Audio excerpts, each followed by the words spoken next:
Hello everyone स्वागत करुछि पिला माने आज एक नया वीडियो को। आज आम ये वीडियो रे पंचसखार आउ जणे विशिष्ट कवि अच्युतानंद दास को विषय रे आलोचना करबा। हमर पेपर 1 रो यूनिट 4 रे कोन देथिला अच्युतानंद दास जसवंत दास और अनंत दास को विषय रे। तो प्रथमे आज आम आलोचना करबा का विषय रे अच्युतानंद दास को विषय रे। दिव्य स्रष्टा कवि अच्युतानंद कटक जिलार चित्रोत्पला नदी तीरस्थ प्रसिद्ध नेमाड़ ग्रामर प्राय 1 माइल दूरवर्ती ग्राम तिलकणारे 1482 ख्रीष्टाब्द माघ शुक्ल एकादशी तिथि जन्मग्रहण करथिले। तांको पितांको नाम दीनबंधु खुंटिया और मातांको नाम पद्मावती। तो अच्युतानंद कोठी जन्मग्रहण करथिले? कटक जिलार चित्रोत्पला नदी पाखरे गोटे ग्राम थिला, तार नाम कौन थिला? नेमाड़। सेठारु 1 माइल दूरवर्ती गोटे ग्राम रे तिलकणारे से जन्मग्रहण करथिले। केबे जन्मग्रहण करथिले? 1482 ख्रीष्टाब्द माघ मास शुक्ल पक्ष एकादशी तिथि से जन्मग्रहण करथिले। तांको पितांको नाम थिला कोन? दीनबंधु खुंटिया एवं मातांको नाम थिला पद्मावती। तापरे आमे अच्युतानंद दास को रचनावली संपर्क में जानिबा। पंचसखा मंडलीर तृतीय सखा अच्युतानंद दास बहु ग्रंथर रचयिता। अणाकार संहितारे से निजर रचित ग्रंथगुड़िक संख्या संबंध में कहिसेंती।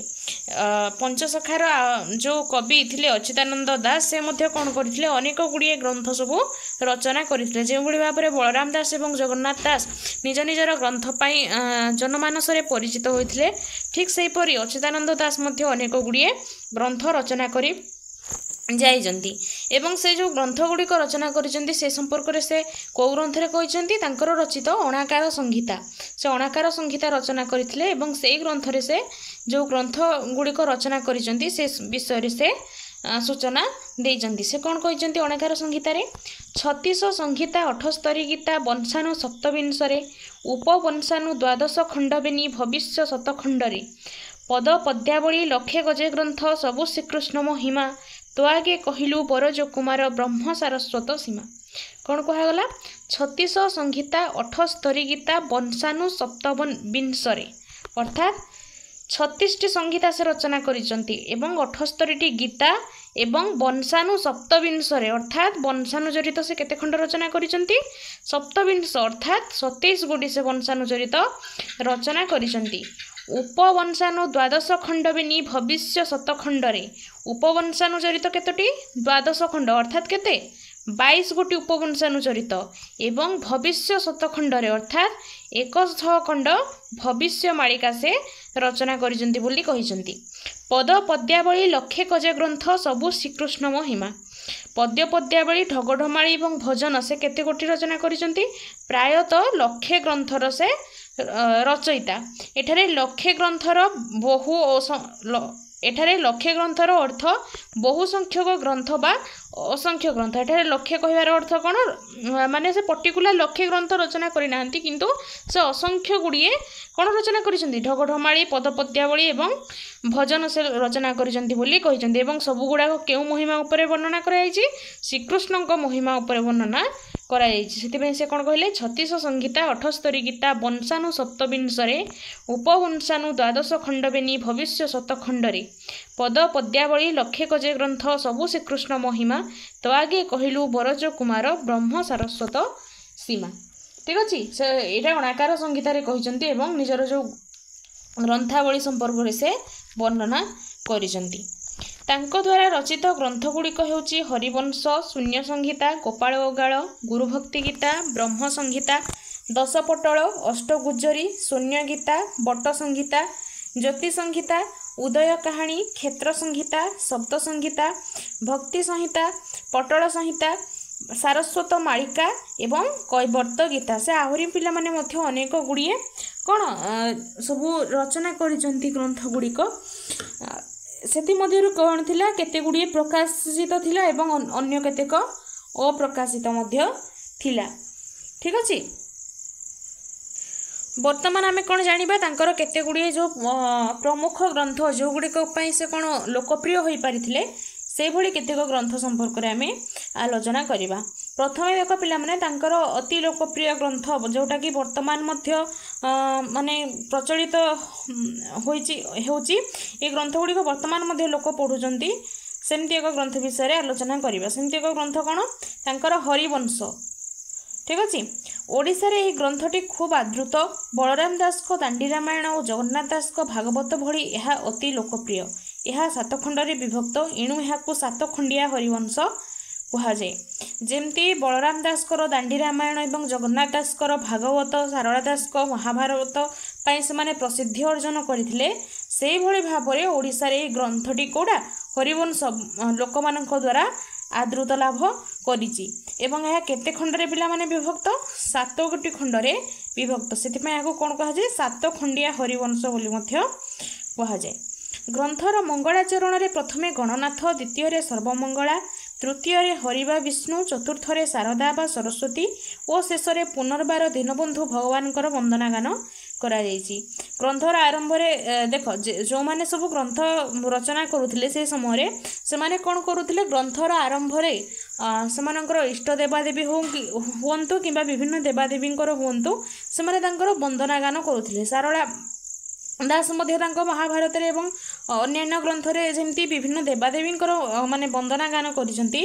ठीक से भली भाव में अच्युतानंद दास मध्य तांकर को ग्रंथ हरिवंश रे से मंगलाचरण रे प्रथमे गणनाथ अर्थात गणेशंकर से वर्णना करिसंती एवं द्वितीय रे सर्वमंगलांकर वर्णना करिसंती वंदना करिसंती, तृतीय रे से कार विष्णुंकर वंदना करिसंती, चतुर्थ रे शारदा बा देवी सरस्वतींकर वंदना करिसंती एवं शेष रे पुनर्बार दीनबंधु भगवानकर से वंदना गान करी तापरे विषय वस्तु आरंभ करिसंती। ग्रंथर विषय वस्तु उपस्थापन रे कवि केतेक स्थले सारला दास को अनुकरण करिसंती। नीलाचल क्षेत्र में जगन्नाथଙ୍କ आविर्भाव संबंधी विवरणी प्रदत्त होइछि सारला महाभारतर अनुरूप भाव में। ये जो से ग्रंथर विषय वस्तु उपस्थापन करिसंती से काहाकू अनुकरण करिसंती केतेक स्थल से सारला दास को अनुकरण करिसंती। नीलाचल क्षेत्र में बा पुरी रे केउं भली भाव में जगन्नाथଙ୍କର आविर्भाव होइछि से संबंधी विवरणी कोठी प्रदान कराइथिला सारला महाभारत रे एवं ताहाकू से अनुकरण करी हरिवंश से विषय वस्तु को अनुकरण करी केतेकांशरे से हरिवंशर विषय को रचना करिसंती। ग्रंथ मध्य से तत्कालीन ओडिशार रीतिनीति, पर्वपर्वाणी, चालीचलनी, विवाह उत्सव, शिक्षा इत्यादि सामाजिक और सांस्कृतिक जीवनर चित्र विभिन्न प्रसंग रे प्रदान करिसंती। से कौन करिसंती से समय माने अच्युतानंद दास हरिवंश रचना करने समय ओडिशार जो पारिपार्श्विक अवस्था थिला, ओडिशार जो रीतिनीति प्रचलन होउतिला, जो पर्वपर्वाणी मान पालन होउतिला, चालीचलनी, विवाह उत्सव कि भाव में पालन होउतिला, से समय शिक्षा व्यवस्था किभଳି थिला एवं सामाजिक एवं सांस्कृतिक जीवनर चित्र को से हरिवंश ग्रंथरे दर्शाइजंती एवं से प्रसंग रे मध्य कोन करिजंती आलोचना करिजंती। दांडी वृत्तरे ग्रंथटी रचित सरल और सर्वजनबोध्य भाषा रचित होइथिबारु एहार लोकप्रियता काले काले संरक्षित। यह सरल प्राण हिंदू मानकर एक पवित्र ग्रंथ।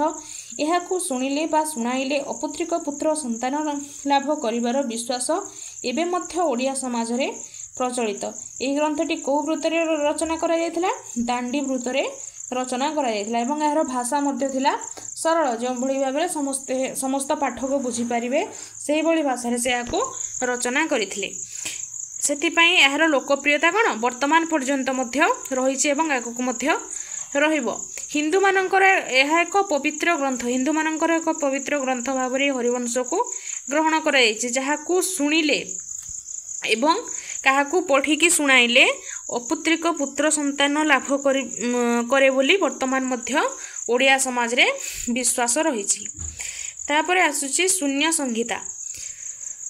हरिवंश भली यह कविंकर अन्य एक विशिष्ट कृति। यही ग्रंथटीर बहुमुद्रित संस्करण देखा मिले, मात्र एगुड़िक मध्य बहु तारतम्य। केउटी 30 अध्याय विशिष्ट तो अन्य केउटी 41 अध्याय बा तदूर्ध अध्याय विशिष्ट। हरिवंश भली आ गोटे से कौन रचना करिसंती शून्य संहिता, जोटा कि तांकर एक विशिष्ट कृति। यही ग्रंथटीर बहुमुद्रित संस्करण देखा मिले। यही ग्रंथटी रचना पर बहुत थर संस्करण होइछि एवं संस्करण हला परे एथिरे बहुत तारतम्य बा पार्थक्य देखा देइछि केउ ग्रंथ माने केउ पुस्तक रे 30 अध्याय विशिष्ट देइछि आउ को ग्रंथ आउ को बही रे 41 अध्याय विशिष्ट देइछि एवं ताठू अधिक मध्य अध्याय रहिछि। शून्य संहितारे विधिबद्ध भाव में काव्य परिकल्पना करा जाइथिले मध्य धर्म दर्शन प्रख्यापन ही कविंकर मुख्य उद्देश्य बोली मने हुए। ग्रंथर भाषा सरल हेले ही केतेक पदरे प्रयोग करा जाइथिबा संध्या भाषा वा सांकेतिक भाषा केतेकांशरे दुर्बोध्य। जो शून्य संहिता रचना कले के अच्युतानंद दास एथिरे से काव्यर परिकल्पना करिथिले मध्य धर्म उपरे से माने विशेष करिके से रचना करिसंती एवं धर्म को कौन प्रचार प्रसार करिया पई तांकर मुख्य उद्देश्य थिला बोली जना जाए एवं यार भाषा से सरल भाषा रचना करते किंतु केतेक क्षेत्र से जो पदर प्रयोग करिसंती सेथिरे से संध्या भाषा बा सांकेतिक भाषार मध्य प्रयोग करिसंती जोटा कि संध्या भाषा आम कौन पढ़ी जे संध्या भाषार दुई गोटी अर्थ रोला हाँ ना तो गोटे लौकिक अर्थ गोटे परमार्थिक अर्थ से केतेकांशरे यह बुझीबारे मध्य कष्ट अनुभव होता। तापर देखिबा अणाकार संहिता। यह ग्रंथटी अणाकार तत्व को केन्द्र करी रचित होइथिबारु एहार एपरि नामकरण। ग्रंथटी आरंभ होइछि विश्वेश्वरंक वंदनारु तापर अच्युतानंदଙ୍କ शिष्य रामदास तांकु नामतत्व संबंध रे सम्यक धारणा देबाकू अनुरोध करिसंती।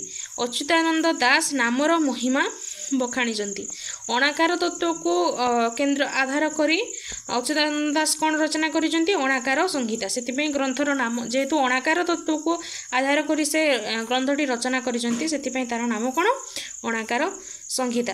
एवं ग्रंथटी आरंभ होइछे विश्वेश्वरंक वंदन अर्थात शिवंक वंदनारु से এই ग्रंथटी को आरंभ करिसंती एवं तापरे से वंदना करि सारिबा परे अच्युतानंदଙ୍କର शिष्य जे थिले रामदास से कौन कहिसंती अच्युतानंद को नामतत्व संबंध रे तांको ज्ञान देबा पई से अनुरोध करिसंती एवं अच्युतानंद दास नामर महिमा को बखाणीचंती का आगरे रामदास को आगरे एवं ए बोली भाबरे से विषय वस्तु को एथिरे उपस्थापना करिसंती।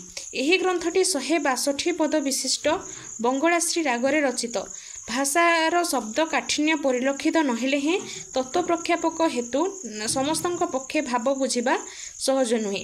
ये जो अणाकार संहिता केते पद विशिष्ट 162 पद विशिष्ट एवं केउ रागरे रचित बंगलाश्री रागरे से रचना करिसंती।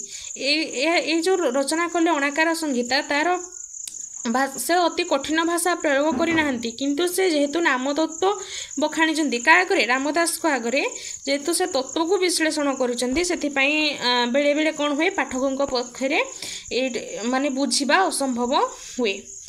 तापर देख नेक्स्ट गुरु भक्ति गीता। यह महापुरुष अच्युतानंदଙ୍କର एक विशिष्ट रचना। यह मध्य गुरु शिष्य कथोपकथन शैली रे रचित। गुरु अच्युतानंद शिष्य रामदास को और रामदास अन्य शिष्यवर्ग को देइथिबा धर्मतत्वमूलक उपदेश एथिरे स्थान पाइछि। अच्युतानंद आउ गोटे एक ग्रंथ रचना करथिले कौन गुरु भक्ति गीता। एटा मध्य तांकर एक प्रसिद्ध ग्रंथ। एटा कहा कहा कथोपकथन शैली रे रचित होइथिला गुरु एवं शिष्य अर्थात एटा पिला माने अच्युतानंद दास एवं रामदास को कथोपकथन शैली रे रचित होइथिला। रामदास तांकर शिष्य तो अच्युतानंद दास एवं रामदास को कथोपकथन शैली रे रचित होइथिला कोडा गुरु भक्ति गीता। गुरु अच्युतानंद शिष्य रामदास को एवं रामदास अन्य शिष्यवर्ग को देइथिबा धर्मतत्वमूलक उपदेश एथिरे स्थान पाइछि। गुरु अच्युतानंद प्रथमे शिष्य रामदास को गुरु भक्ति संपर्क रे वर्णना करिसंती।